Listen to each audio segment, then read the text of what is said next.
Tema kita di pagi hari ini, dari bacaan ini, Roh Kudus memberi kuasa kepada orang percaya untuk menjadi saksinya. Lalu subtema kita adalah gereja melawan korupsi. Bapak Ibu Saudaraku yang diberkati oleh Tuhan Yesus Kristus,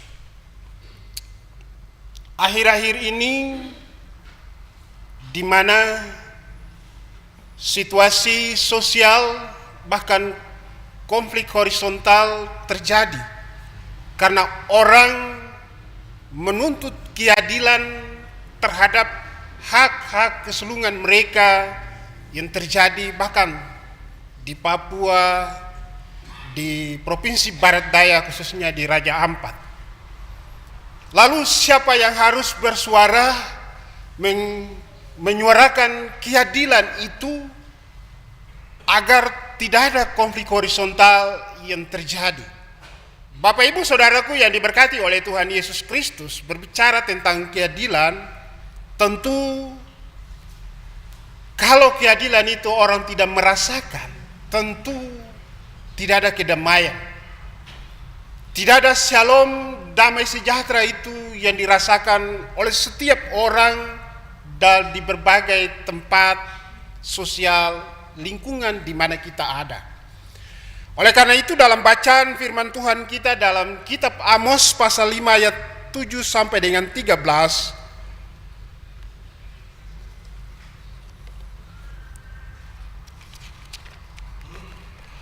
Alkitab banyak berbicara tentang ketidakadilan.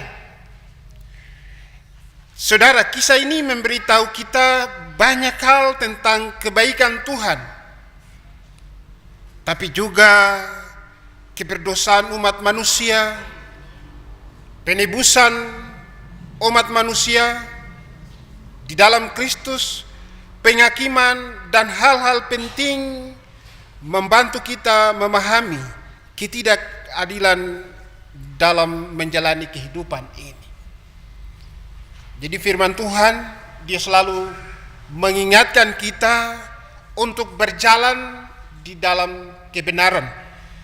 Firman Tuhan dalam Amos pasal 5 ayat 7 sampai dengan 13 ini memberi pesan penting tentang bagaimana menjalani kehidupan yang bermakna bagi Tuhan. Ini sekaligus menjadi perenungan dalam koreksi bagi saudara dan saya dalam kehidupan bergereja, berbangsa dan bernegara. Amos adalah seorang nabi dari Tekoa. Tekoa adalah sebuah desa kecil di perbukitan Yehuda, sebelah selatan dari Bethlehem, itu di Yudea. Amos juga adalah seorang peternak domba dan juga petani yang disebutnya sebagai pemungut buah ara hutan. Nama Amos berarti penanggung beban. Ini sesuai dengan panggilan Tuhan bagi Amos, sehingga dia merasakan dan dia menanggung apa yang diperlakukan bagi masyarakat yang kecil dalam konteks umat Israel pada saat itu, saudaraku. Kita ketahui bahwa Amos dengan kebobrokan sosial dan moral di Israel, Amos menubuatkan penghukuman Tuhan atas Israel karena ada praktik ketidakadilan yang terjadi di sana, saudara-saudara.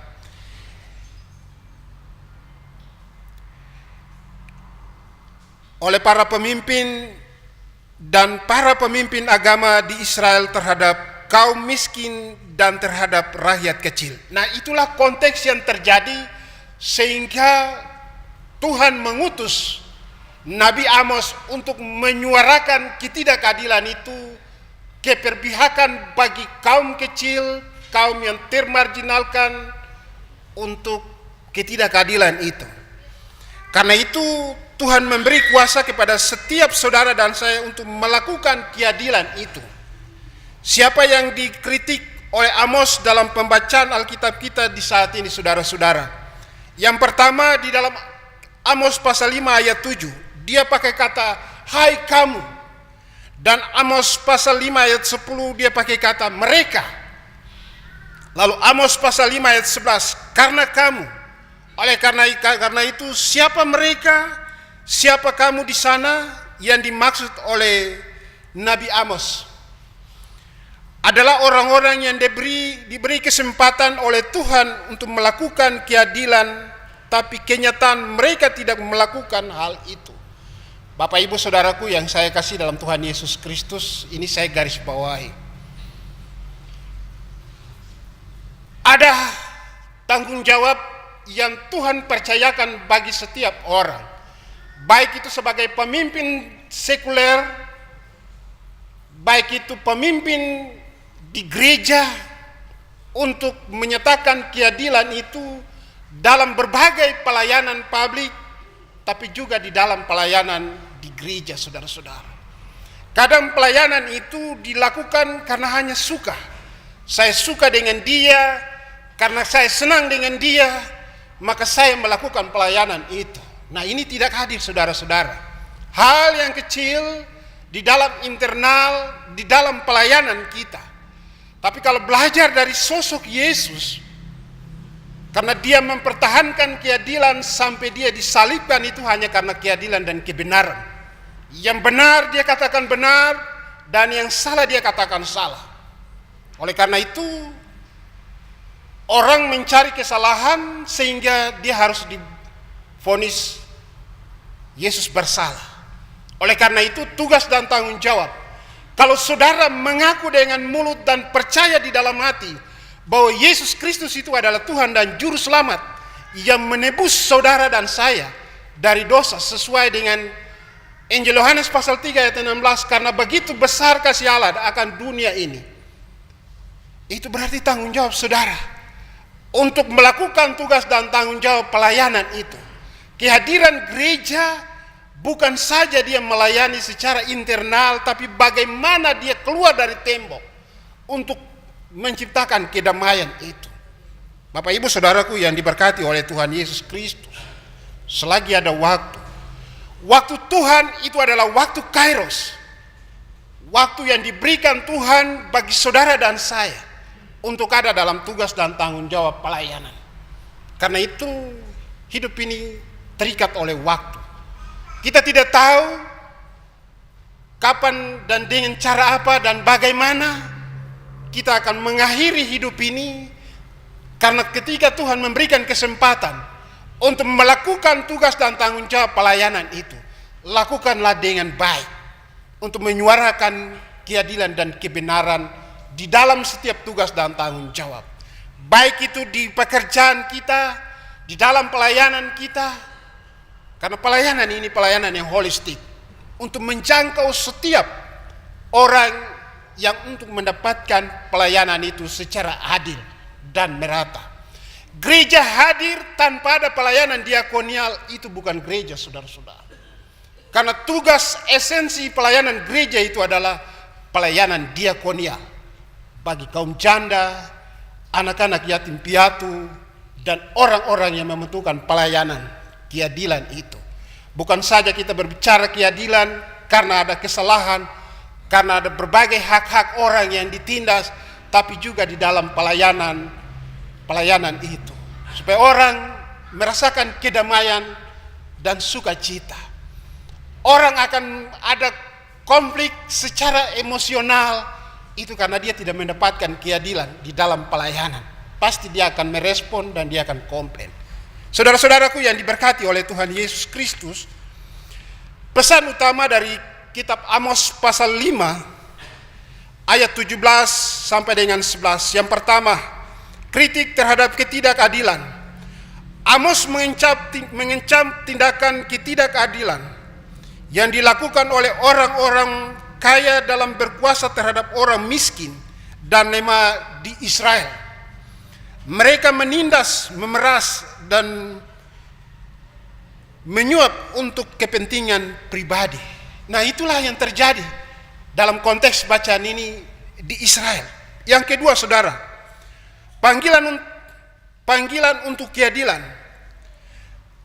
Tuhan melalui Amos menyeruakan agar umatnya mencari keadilan dan kebenaran dalam semua aspek kehidupan, bukan hanya dalam ritual ibadah saja. Bapak Ibu Saudaraku yang saya kasih dalam Tuhan Yesus Kristus, keadilan bukan saja hanya dalam melakukan ritual ibadah pelayanan, tapi juga ada lebih daripada itu dalam melakukan pelayanan terhadap panggilan untuk ketidakadilan itu. Yang ketiga, saudara, akibat dari ketidakadilan, Tuhan menghukum mereka yang melakukan ketidakadilan dan menindas sesama. Keadilan adalah kunci untuk hidup yang berkenan kepada Tuhan. Amos pasal 5 ayatnya yang ke-11, saudara-saudara. Dalam nats pembacaan, nats bimbingan saya tadi, sebab itu karena kamu menginjak-injak orang yang lemah dan mengambil pajak gandum daripadanya, sekalipun kamu telah mendirikan rumah-rumah dari batu pahat, kamu tidak akan mendiaminya. Sekalipun kamu telah membuat kebun anggur yang indah, kamu tidak akan minum anggurnya. Bapak Ibu Saudaraku yang saya kasih dalam Tuhan Yesus Kristus, itu akibat dari orang yang tidak melakukan keadilan itu, menindas, merampas hak orang. Bahkan sekalipun saudara punya diberkati dan punya berkat harta benda, tapi saudara tidak akan pernah menikmati. Karena akibat dari situ, jelas dia tergambar di dalam kitab Amos pasal 5 ayatnya yang ke-11. Sekalipun saudara punya rumah megah, sekalipun saudara punya kebun anggur berkat yang banyak, tapi kita tidak akan pernah menikmati itu. Ada orang yang banyak yang menikmati hasil jerih payah orang lain. Kadang dia tidak menikmati, mungkin saja dia stroke karena dia stres. Bapak Ibu, itu yang terjadi dalam kehidupan saudara dan saya. Yang kelima, berbalik dari kejahatan. Amos menekankan pentingnya bertobat dan berbalik dari perbuatan jahat serta mencari Tuhan dan keadilan. Bapak Ibu Saudaraku yang diberkati oleh Tuhan Yesus Kristus, implikasi firman Tuhan kita di saat hari ini, di pagi ini untuk kehidupan kita. Yang pertama, kesadaran akan ketidakadilan. Kita gereja perlu menyadari berbagai bentuk ketidakadilan yang terjadi di sekitar kita, baik dalam skala besar maupun skala kecil. Bapak Ibu Saudaraku yang diberkati oleh Tuhan Yesus Kristus, peran gereja dalam pelayanan, pertanyaan saya adalah, sampai dengan saat ini, apakah gereja dia sudah melakukan tugas dan panggilannya untuk ada bersuara untuk menegakkan keadilan dan kebenaran sesuai dengan apa yang dilakukan oleh Yesus, bahkan sampai dia disalib, mati, dan dikuburkan dan bangkit pada hari yang ketiga. Karena dia mempertahankan ketidakadilan, kebenaran dan keadilan itu. Ada banyak hal yang terjadi, tapi gereja tidak menyuarakan ketidakadilan itu di tengah-tengah orang yang membutuhkan keadilan itu, saudara-saudara. Yang kedua, berpihak pada yang lemah. Sebagai orang percaya, kita dipanggil untuk berpihak pada orang-orang yang tertindas dan terpinggirkan serta memperjuangkan keadilan bagi mereka. Bapak Ibu Saudaraku yang diberkati oleh Tuhan Yesus Kristus, inilah tugas dan panggilan pokok gereja dalam di tengah-tengah dunia dalam pelayanannya. Ada saudara-saudara kita banyak yang karena ketidakadilan mereka dalam keseharian mereka, ada yang sebagai anak-anak gaibon, ada banyak hal yang saudara-saudara lihat dengan kasat mata. Karena ketidakadilan sehingga mereka harus menjadi korban. Bagaimana peran gereja di dalam kehidupan, dalam pelayanan itu? Mewujudkan keadilan, kita harus berusaha mewujudkan keadilan dalam tindakan sehari-hari kita, baik di dalam hubungan pribadi, tapi juga dengan keluarga, pekerjaan, maupun dalam skala yang lebih luas. Bapak Ibu Saudara-saudaraku yang dikasihi oleh Tuhan Yesus Kristus, keadilan dimulai dari dalam kehidupan keluarga dan rumah tangga. Ketika keadilan itu, kita berbicara keadilan untuk skala yang besar. Tapi kalau keadilan itu tidak dilakukan di dalam kehidupan keluarga, rumah tangga, saya percaya keadilan itu tidak bisa diwujudkan di dalam skala yang lebih luas di mana kita ada, saudara-saudara. Kadang di dalam kehidupan keluarga ada pilih kasih antara anak yang pertama, anak yang terakhir, dan anak yang bongso. Sehingga di situ pasti ada iri hati. Nanti dia bilang, yang bongso bilang, papa dan mama paling mengasihi yang si A dan si B. Tapi itulah realitas dan kenyataan di dalam kehidupan keluarga Kristen. Oleh karena itu dalam Amos pasal 5 ayat 7 sampai dengan 13 mengingatkan kita sebagai keluarga Kristen, tapi juga di dalam pekerjaan.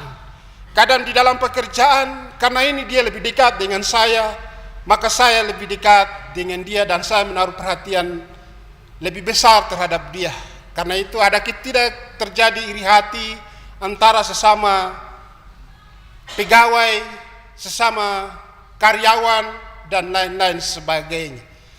Inilah, kalau sampai ini sudah terjadi, tentu apa yang menjadi tujuan bersama itu saya percaya tentu tidak akan maksimal. Oleh karena itu saudaraku yang dikasihi oleh Tuhan Yesus Kristus, ada sebuah tulisan karya dari pendeta emeritus kita, pendeta Dr. Markus Max Velubun STA MTH. Dalam bukunya yang dia tulis dengan judulnya yang sederhana, tapi saya sangat senang, saya suka dengan buku itu. Judul bukunya itu Kaya dalam Perjumpaan, Miskin dalam Relasi. Bapak Ibu Saudaraku yang saya kasih dalam Tuhan Yesus Kristus, hari ini saya bisa berjumpa dengan saudara. Satu hari saya bisa berjumpa dengan sekian ratus orang, tapi dari perjumpaan itu belum tentu saya melakukan relasi yang intens terdalam setiap perjumpaan itu. Buku ini dia sangat menolong saya dan terinspirasi sekali. Kaya di dalam perjumpaan, tapi miskin di dalam relasi. Orang akan berjumpa dan membangun relasi yang intens itu karena kepentingannya. Disitulah akan terjadi ketidakadilan di dalam kepentingan itu. Saudara, Bapak Ibu Saudara yang lebih tahu kasus yang terjadi di Raja Ampat. Perjumpaan setiap orang, perjumpaan setiap pemimpin karena dia punya kepentingan. Untuk dia membangun relasi yang intens karena ada maunya. Karena itu hari ini kita bisa berjumpa, tetapi kita tidak bisa membangun relasi yang baik di sepanjang hari, di sepanjang waktu. Oleh karena itu, karena hidup ini adalah kesempatan, maka bangunlah relasi dengan Tuhan. Kalau kita bisa membangun, berjumpa dan membangun relasi yang baik dengan sesama dan juga dengan orang lain. Kalau kita tidak bisa membangun relasi yang intens, yang intim dengan baik, berjumpa dengan Tuhan di dalam setiap waktu, dalam persekutuan, di dalam doa, saya percaya kita tidak bisa melakukan perjumpaan itu dengan baik. Dan kita tidak bisa juga melakukan kehendaknya di dalam setiap kehidupan dimanapun kita ada, baik di dalam pelayanan, di dalam kehidupan pekerjaan kita, dimanapun kita ada, di dalam lingkungan kita. Tapi kalau kita sudah membangun hubungan perjumpaan yang baik dengan Tuhan di dalam setiap komunikasi kita, baik di dalam persekutuan, di dalam doa yang membangun hubungan yang intim, relasi yang baik dengan Tuhan, saya percaya pasti kebiasaan itu pasti kita akan melakukannya di dalam kehidupan kita dari hari lepas ke hari.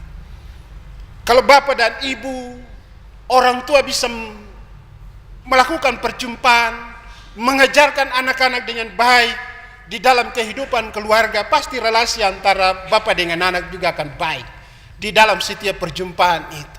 Tapi kalau kita punya kesibukan, bagaimana mungkin kita bisa berjumpa, bisa membangun relasi yang baik antara anak, antara suami dengan istri karena berbagai kesibukan.